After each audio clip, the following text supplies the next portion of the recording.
You're watching The Appreciationist. My name is Peter Hartman. Thank you very much for joining us tonight. At tonight's show, we're happy to have our two co-hosts here, Samantha Barley and Valerie Soule. How you guys doing? Great. Excellent. Hi. Good to see you guys. Perfect. So our audio's set. Everything's set. No funky business going on. Let's get right into it. Today, our topic is the big picture. The big picture. It's kind of weird. I just now read the title of the show, The Big Picture. So I was focused on the small picture, I think. But we're gonna have a fun time talking about that here today. Before we move on, so we're getting rid of the new segment of the show. I'm gonna try something new. This is gonna be what I learned this week. So I'm gonna let you know. So I'm lagging here just a little bit, but I'm gonna let you know what I learned this week. Let's see if we can get this unlagging. Do not think so. Okay. Okay. Anyway, that's so it's lagging, but is the audio lagging? No. Okay. Well, I mean that, like your lips aren't moving with the sound. I don't know if that's what you mean, but yeah, I can hear you fine. So you can hear fine. That's good. Yeah. Okay, cool. Hi, Beidi. Hey, Beidi. Hi. Hi, Beidi. Hey, our three Hi. hosts are here. Excellent. Thank you very much for being here. So I'm sure we'll hear about your trip in a few seconds here. But so in this segment, what I learned this week, I just want to share with you. You know, I learn things every week, and it'd be cool to share them with you here. So two things I want to mention. I learned about the power of fear this past week. Ever since I engaged myself into singing this year, or in the coming year, I've been racked with anxiety, racked with fear, practicing, going over what's necessary, and it's caused me to focus again in a way that I haven't needed to for the longest time. So I just want to say, you know, the power of fear is that it causes you to focus. And sometimes we focus and we run away, and sometimes we focus and we run towards what we're wanting. And I kind of value it. You know, I don't know if anyone, well, I'm sure everyone here has experienced fear on some level, but it's. Don't you find that it really helps you to focus? Yes. Yes, that's for sure. Yeah. You have no choice. Yeah. Yeah, and so the power of fear is that it, or living on the edge of fear, which is the way our friend Damien Young put it, it causes you to live with focus. And if you're ever out there wanting to get motivated again, get yourself in the zone again, and you can do so by following your passion, then do so by following a fear, at least for a little while. It'll help you to focus. And I also learned about the genius mindset, at least the quality of the genius mindset. I got obsessed about reading that this past few days. And there's something interesting about geniuses. Geniuses are able to abide contradiction. They're able to juxtapose two seemingly opposite ideas and find a way to merge them together. And they do so by looking at things from various perspectives. So if you ever want to adopt a genius mindset, one of the characteristics that's required is to look at two things that are opposite and seeing how they can fit into your worldview. One thing I like to challenge myself is to see that I can do something or that I can't do something, and to believe them both, and to believe them both equally. That's kind of where I am with the singing. Anyway, that's what I learned this week. I encourage you, anytime you have a thought or something that pops into your head, just follow the thread of it. Go read about it online. And if you want to, share it with us on the show. You guys want to add anything? You guys learn anything this week? Can't remember anything right now. I know we all learn things, and I'm sure as the segment goes on, you're going to pick things up. But sometimes you read an article or you watch a video or something, and something kind of lights up for you. So we'll keep that in mind for future shows if you've learned anything this week. Look, we're going to have a Q&A session. We're going to do that after the moment of appreciation. But the most important thing we do during the show is a moment of appreciation. That's where we look back at the past 7 days. We pick out something that was meaningful to us, that we saw value in, and we share it on the show. You guys have a moment of appreciation? Would you like me to go first? I'll go. Beidi, welcome back. Thank you. So the trip to China was 2 weeks, and during the 2 weeks, I had no Facebook, no YouTube, and the other thing, no Google. Google doesn't work in China anymore, not at all. Wow. So there's only the Chinese search engine. Everything has to be searched in Chinese characters. anything that's more English, it will bring up more of scholar kind of essay writing that's as a reference to something in English. So the access to knowledge in China is super limited. It's unbelievable. And I felt really stupid when I was there because I'm so used to having Google and stuff to search. So yeah, it's just It's funny that you say that. Ray Kurzweil, who's he works at Google now. He was in a documentary, The Singularity is Near. He talks about how he didn't have his phone for a day, and he felt like he was like part of his brain was lobotomized. It's weird how when you get used to these technologies that we're so comfortable with, what it's like to live without them. You know, like part of me wants to live through the zombie apocalypse, but another part of me knows that I'd be so stupid during the zombie apocalypse. I won't know how to do anything. So how'd you do with it? How did you find that experience? well, I just have to do things that I normally don't do. Like I walk in the park more, and if I have a question I cannot solve, I cannot find answer for, I have to take a note, or I ask somebody else. But most of the time, anybody around me in China would not be able to answer the same question. Was that something? Was there something about that you appreciated? Yeah, I appreciate it when I come back here. And I don't know if you heard the air quality there. Normally in winter there's haze and it's foggy days throughout the whole day.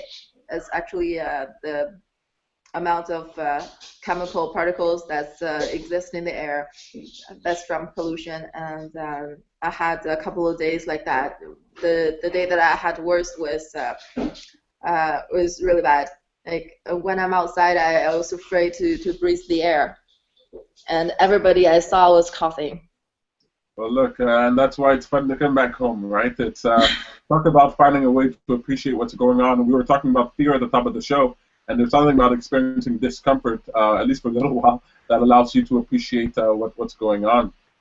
That's interesting. Yeah, I know a lot about what you're talking about there, and so I bet it does feel good to be back home, doesn't it?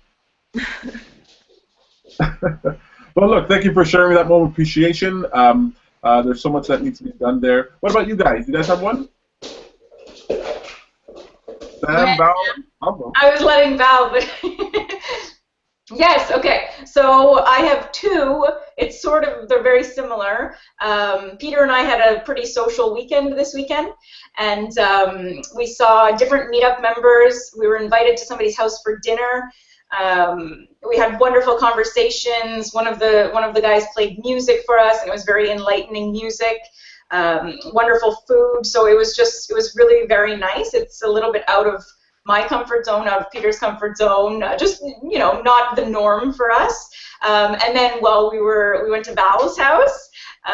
We finally got together, a few people, and had a wonderful time. Crepes, wonderful conversation, just a lovely day. And so those two are my moments of appreciation, just being a little bit more social than I normally am, and being with people that I really feel connected with and are like on the same wavelength. It's such a wonderful feeling. So those are mine.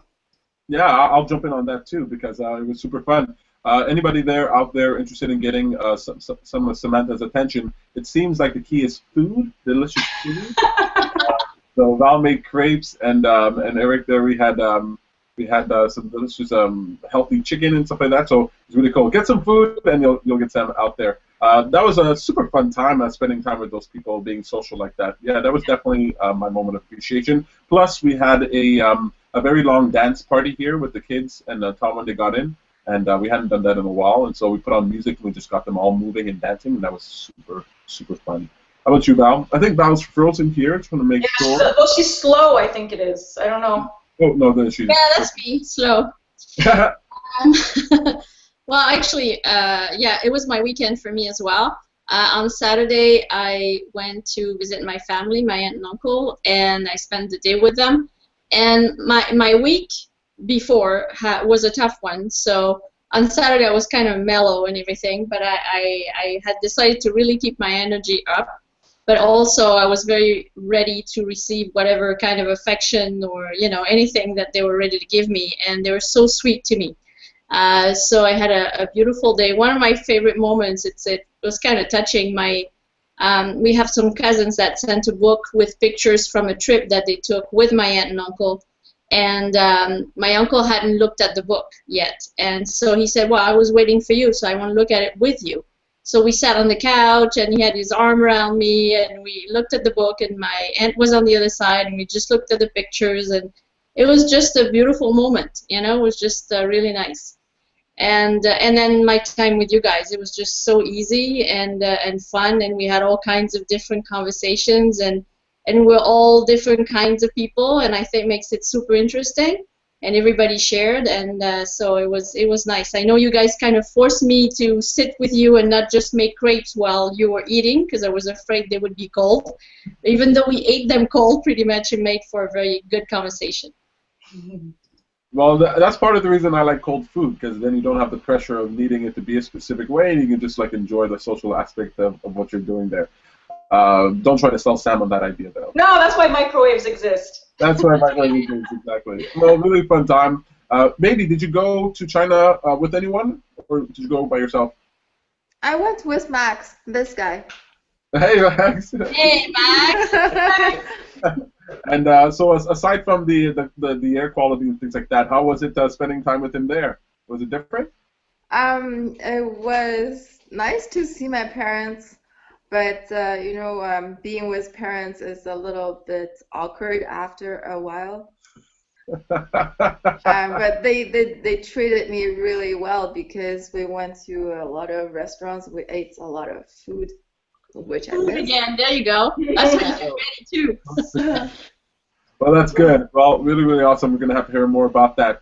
But let's move on with the show. Look, I want to try a Q&A session for the show, and I want to encourage everybody, Valerie, Elvira, Sam, everybody who does these meetups, to ask people for questions. And we'll pick a question, we'll answer it on the show, at least one. Maybe only one, but we'll see. And maybe that person will have a chance at winning something. But today we just want to test it out, try a question and answer here. If you guys had to pick a common question that you hear, okay, besides what is the law of attraction, what is a common question that you guys tend to hear that you might think is good? Usually what I hear is, you know, how do I get rid of my negative thoughts, right? How do I meditate, things like that. Are those kind of the questions you guys get? How do I attract what I want in my life, thanks to the law of attraction? That's right. How do I attract what I want? Yeah, how do I get it? How do I get the stuff? Excellent. Well, because we'll start there. It's a big question, and we won't be able to answer it fully, but we'll see how it goes. So, or does anybody else want to try answering that question? What do you mean? How do I attract what I want? Oh, so this question thing, it's going to be you who answers the question? I'll answer the question unless somebody else wants to give it a shot. I see. No, go ahead. Yeah, so how to attract something that you want. So first of all, it's recognizing that what you want exists around you all the time. And that's a very important point, because we tend to believe that what we want, I don't have. And as long as you are seeing the object of your desire as being absent, I don't have-ness, then you're going to be creating more of that. What you want to do is get in the habit of seeing what's around you more clearly. You do so by being in the present moment. By being in the present moment, we mean to focus on your breathing, to pay attention to your environment, and to engage with the people around you. When you do that, then you evoke from your experience that which is already present, meaning you evoke from your experience its potential. And with that potential, you can convert that to power in which you can create. So what you're looking to attract, you have to start assuming that you're not attracting it from somewhere else, but that it's here around you. And what you're really looking for is to reveal the potential that exists around you. Does that make sense? Yep. Yeah. Yeah, because when you get in the habit of I want, but I don't have, then you get very, very good at wanting and not having, don't you? Well, yeah, so we can just add the appreciationist. That's what you should become. Become an appreciationist. Appreciate what's already there, and you will start seeing more and more. Absolutely. That's the meetup I'm doing tomorrow, actually, manifesting your desires. So thank you for the little reminder there, Peter. Val's going to be there, so we know what we're going to say. Yeah, well, I mean, that was the point. That's one of the reasons I like that question, because I knew what was coming up for you. Yeah. Really, really cool. Well, so that's a very common question that people have, and we can refer people to this video if they want to hear more about that. Any questions you guys might be having, submit them, and if we answer it on the show, you might have a chance of winning something very, very cool. But let's move on to our segment, What a Great Idea. So today's What a Great Idea is a website. It's called, actually, before I say that, I should explain what a great idea is. A great idea, so whatever we give our attention to becomes a greater part of our experience. So why not give our attention to great ideas? Every week, we point you to a product, a service, a person, an idea that is worth your attention. And this week, it's masterclass.com. Masterclass.com. If you guys haven't heard about this, it's super cool. Gurus of the world are coming together in order to provide you with a portion of their experience. And so if you've ever wanted to learn how to be a dancer or a writer or understand comedy or a better actor, you can go to masterclass.com, and for $90 you can be taught by the world's experts. I'm talking about, the name just slipped from my head. You have James Patterson, who teaches writing. You have Usher, who teaches the art of performance. Dustin Hoffman, who teaches acting. I know I'm lagging, but I hope it's coming through clear enough. Serena Williams teaches tennis. Kevin Spacey teaches acting. Christina Aguilera teaches singing, and it goes on and on and on. You can learn photography, you can learn this or that. And it's $90.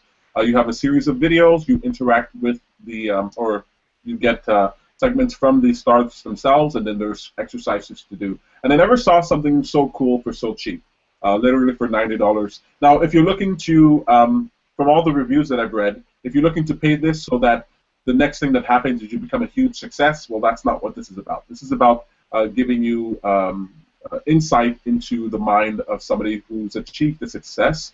But of course, this is not going to do it for you. This is just going to be another tool on your road to success. But for something that's less than $100, I think it's super cool. Masterclass.com, check it out. So, anybody here ever heard of Masterclass?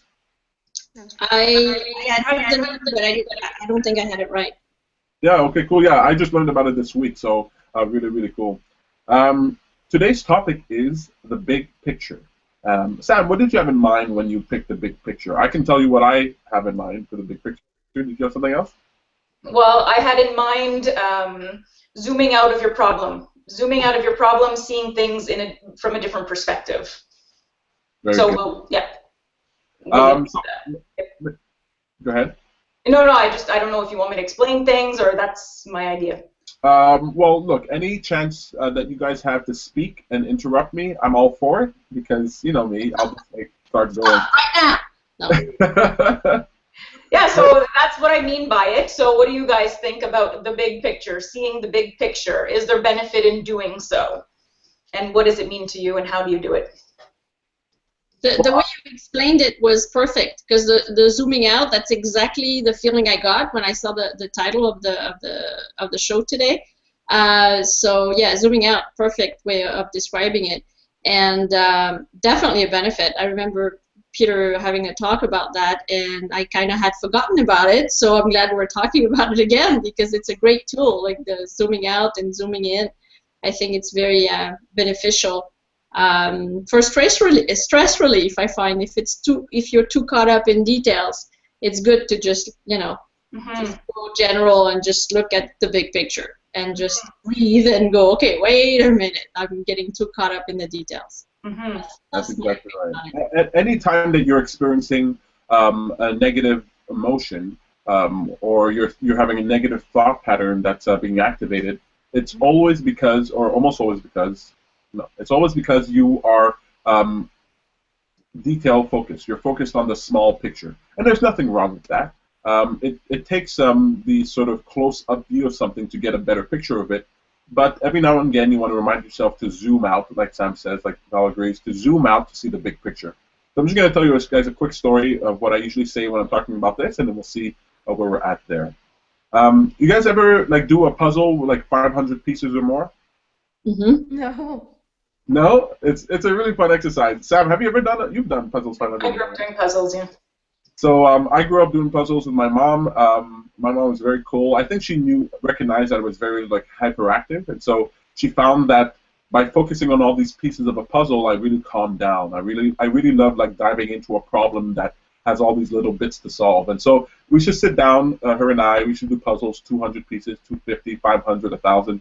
And as it got up and up, it got harder and harder, of course, to do the puzzle. Now, what I found was interesting is that we always had the sort of same way of solving the puzzle. It didn't matter how complicated the puzzle was, we always had the same process. We'd put in the corners, right? We'd put in the borders, and then we'd move in from the sides. Okay. Now, what we had to do is that as we were looking at the little piece of the puzzle, you couldn't figure out like exactly where it went. Yeah, it looked like it was this blue of a sky or that green of the tree, but you weren't sure. And every now and again, you had to zoom out from the puzzle and look at the box. You have to look at the picture on the box. And that is the big picture, right? We have to zoom out to see the big picture, and then we can zoom into the small detail, and we can find a spot for it. It's providing context for your experience. And so we look at the box, big picture, and then we zoom into the small picture. Look at the box, big picture, and then zoom in to the small picture. And that's literally what I do in everyday life. Everyday life, you're going around and you're putting the puzzle pieces together, trying to create the bigger picture. Now, the big picture is in your mind, it's in your heart, it's your desire, it's what you're reaching for. And every now and again, it's good to step back and to look at the full view and recognize that everything that you're doing is leading you to what you're wanting. Okay? There are no failures, there are no missteps that are ever going to keep you from what you're wanting to achieve. In fact, they will only help you and assist you in moving forward. When I try to put the puzzle piece in the puzzle and it doesn't work, that's not a failure. It helps me to realize this puzzle piece doesn't go here. But it helps to remind myself that I always have to look at the big picture. So let me ask you guys a question. Do you have a big picture of your life? Do you have an overview of who you want to be and where you want to go? Yeah. Yes. Yeah, anybody who's listening to this broadcast, you want to ask yourself that question. Because those who don't are going to have a harder time dealing with their negative emotions. You're going to have a hard time dealing with the negative details or situations of your life because you don't have the context of what's going on. And so I was reading up on the master class here, and Dustin Hoffman, one of the advice he gives to people is, if you don't get the same pleasure from acting that you get from sex, then you're not in the right thing. It's not something that you really love, you know? And that to me was the big picture. He recognizes that all the details be damned, if you're not loving the heck out of what you're doing, if it's not something that you would do even if you had no money for it, or even if you could only do it a little bit during the day, if this is not something that you're loving, then it's not really where you want to be. And that's really always the bigger picture. What is it that you love? If you're trying to figure out what your big picture is, ask yourself, what is it that I love? Beidi seems to me to love like experiences, because she embarks on experiences that I would never do. Are you somebody who loves experience? I think I pick those experience so that I can prove to myself that I could accomplish things that I intend to do. So it's more like uplifting my self-esteem more than I try to experience more. Well, I completely. That's a wonderful way of putting it, right? So you have this goal in mind, this desire to be to raise your self-esteem, to be the person you want to be, and then every action that you take, every activity that you go to, every experience that you're going, is all for a purpose, right? It's purposeful actions. Right? Do you like that? What about you guys, Val, Sam? Do you guys have a big picture? Like, would you be willing to share your big picture? Well, I'll say something before Sam says anything, because actually some of it comes from Sam. I have a big picture of what I want and where I want to be, and and all that kind of stuff. It's kind of precise, but Sam often says, "Who do I want to be?" And that stays with me. And then she said it again this weekend, and today I was in the car, and I had nothing else to do. I was like, okay, usually I like to do, listen to something or like multitasking. And I said, okay, well, who do I want to be? And I went with what you were saying, Peter, is like, how do I want to feel, basically? Because, sometimes who do I want to be? It may be too specific, but how do I want to feel? It's easier. So I went with that, and I'm not finished actually working on it, but it was neat to think that way, because then, it gives me more of a direction. And as you were saying at the beginning of the show with the Q&A, it also gives me the opportunity to see how I want to feel in the future. But I there's a very good chance I can already feel that way now. It's already there now. So how, where can I find it, or I mean, you know what I mean, like really getting the future to be now. So that's yeah. I mean, again, it's thanks to all of you guys, but it's and it's easier, I find, than just finding what do I want to be, like really with more detail than that. I don't think I can have more details than that. Just feelings, I think, is always best for me. That's actually wonderful. That's better than what I was looking for. Absolutely, that feeling place is generally enough that anybody anybody can define with enough with some effort the way they want to feel, even if they don't have the details of what's going on. So that's a perfect way of giving yourself the big picture.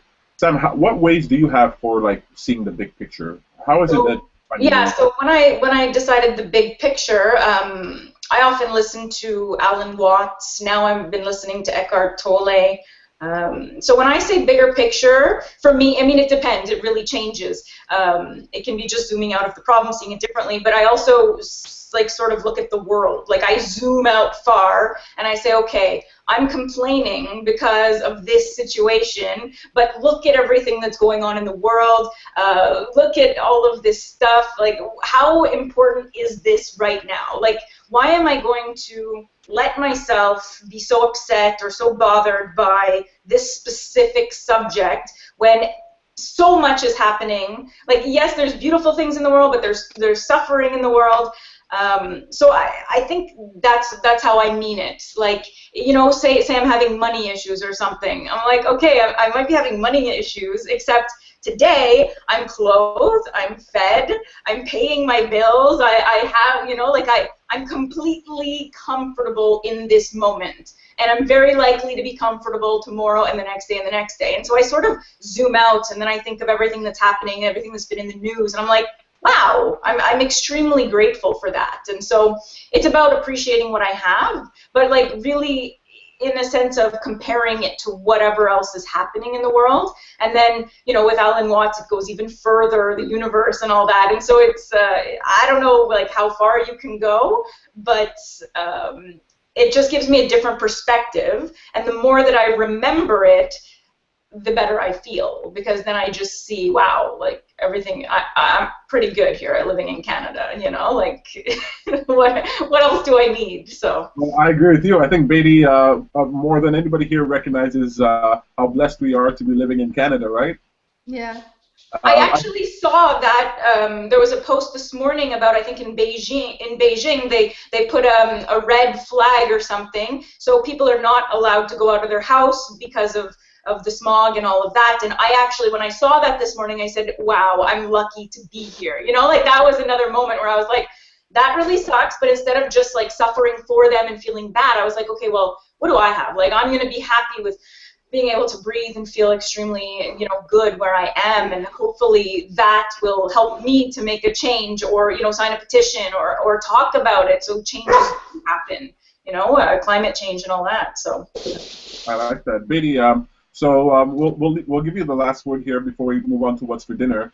So you come back from your trip. If I were you, I would probably see things in my life like slightly different now, right? I'd probably be Googling like 10 times a day just because I'm back in it. You know, it's like when you're starving and now you get a chance to eat. Is there anything that you found, maybe you mentioned it already, but that you found that you appreciate even more now that you're back, considering that you have a new context? I think it's just the thing I appreciate most here is that people has everyone has the equal chance to learn things, and that's really powerful, because if you want to learn something, you want to know something, here you have full access to everything. But for people over there, even if they want to, they try, they wouldn't be able to find out the answers to things that they want to know. And another example, like I went to the zoo with Max, and I never understood why the animals in the zoo behave the way they were there, because the zoo here is mostly people in a car driving around, and the animals are free. But in China, they're not. So apparently, the elephants in China are trapped in the zoo, and they're really sad. So they're kind of suicidal. So the behavior they had in the zoo, in the cage, was they were swaying back and forth, or they pace around anxiously in a cage, or they knock their head to a post. So those are obviously, according to Wikipedia or some very official websites we can find in Google, they will tell you that those behaviors are signals for animal mental health issues. And that's right, right? And that applies to us too. We all live within the cages of our own minds, and I want to encourage people to expand that space, because if you allow yourself to be locked into the I can't mindset, if you disengage from your environment, or you fail to use the tools that are available to us here every day, then you might as well start displaying those behaviors, right? That's sort of like lost in a negative mindset. And so I want to encourage everybody out there to recontextualize their experience, to decide, like truly decide to do more with what you have, right? I'm the type of person where I don't have to go to China for 2 weeks and come back to remember that what I have here is amazing. I can listen to somebody say it and then remind myself, oh yeah, that's right, that is the big picture. The big picture is that we are blessed, and that we should be, like what Sam says, grateful. And for anybody out there looking to find the bigger picture, I would encourage you to follow what Val says, right? Sometimes the details are not in place, and sometimes the details themselves feel like they're putting pressure on you. But you can always ask yourself, how do you want to feel? And recognizing that you can feel that way right now. You guys, I want to thank you guys for being part of the show. Before I let you guys go, I have to ask you guys, and I want to hear from Beidi, absolutely. What did you eat in the last 7 days that you enjoyed? What did you eat in the last 7 days? What's for dinner? So, Beidi, I put you on mute. You're going to have to unmute yourself there to answer. I'm sorry. Earlier it was the dog, and she was overly excited. Now she's out. So, what I liked the most in China was this kind of breakfast pancake. They make a crepe, and then they put an egg. How do I say it? They put eggs in it. I mean, on top of the crepe, they break an egg and kind of fry it with the crepe, and then they wrap something really crispy and inside, and they put seasoning on top. It's just, they don't have, I mean, we don't have it here. It's well, that sounds tasty. Actually, when you were describing it, for some reason I got like a whiff of it. I could like kind of smell it. Maybe I'm very, very hungry. I like that. My what's for dinner is crepes too. We had delicious crepes. Val has this recipe that she's had for a very long time, and I feel very lucky to have tasted it. It was delicious. I mean, Sam has tried to make crepes, but hers sucked. Hey! Well, I just found out the magic ingredient. It's rum. Your crepes were wonderful, Val. Yeah, that's mine. That's my what's for dinner as well, the crepes. Well, actually, the dinner at Eric's as well. So. Yeah. What about you, Val? What's for dinner? What did you eat the last time you like? I'm gonna use a bit the same thing that you say for the moment of appreciation. And you'll understand why with my story. I had my aunt made ossobuco on Saturday night, and I think it was honestly the first time I had ossobuco. I know in restaurants it costs a fortune. I never understood why. I mean, it's meat around the bone, and anyway, so she made it, and I mean, I know that she probably paid a lot of money even just to buy it and to buy that piece of meat. It was very good, but it wasn't anything special compared to when she makes a bœuf bourguignon, for example. She makes a really good one, and that's somebody who doesn't like to cook. So I was like, okay, yeah, that's good. I'm glad I tasted it, but it makes me appreciate your bœuf bourguignon. That's excellent. Talk about the bigger picture there. That's a wonderful place for us to end it. I want to let you guys know really quickly what's coming up on the calendar for us here. We have, tomorrow we mentioned this. Samantha, you want to tell them about it? No, go ahead. Manifesting Your Desires. It's community discussion with Samantha Barley. And we have a newcomers only in-depth with the law of attraction. That's this Friday, the 11th. On the 14th, so Monday, we have a fantasy meditation community discussion. That's for subscribers only. And on the 15th, Valerie? You want to Yes, say it? Or we have something on. It's called. That's the French title. L'effort juste, ou non-violence envers soi. So non-violence toward the self, and the right amount of effort. If you want to see it that way, it's a little bit more more specific than that. But it's really non-violence toward the self, and it has to do with what to do, what not to do, or how far to go, and when to make the effort or not. So we're going to be talking about that. Excellent. That'll be on the 15th. That's a Tuesday of next week. And I want to welcome you guys all to tune in next Wednesday for another exciting episode of The Appreciationist. Thank you very much, you guys. Take care. Bye, guys. Bye. Thank you. Yeah, it's funny. Sometimes you eat something and it isn't so great, and it reminds you, hey, there's other great things. I love that. It's really funny. I didn't see that one coming. Anything to add? That's it. You got your Christmas snowman behind you. That's looking good. Yeah. Yeah, we got Kindred coming up, and you're looking forward to your panel discussion there. You're going to be leading your very own panel. It'll be fun. Yep, it'll be different. Yeah, and people will get to meet the team. They'll get to meet you, our co-organizer. They're going to get to meet Valerie in person. They're on stage, and Elvira. They're both lovely people. All female panel. I don't know if I did that on purpose, but it feels good. It feels right. That's the way it should be. And they can go to your website. thelawofattraction.ca to find out more information about that. And if you want to find out more about our meetups, go to meetup.com/TLOA-MTL. That's TLOA as in the Law of Attraction, MTL as in Montreal. Farewell, you guys. Get out of here. Happy holidays. Bye. Bye.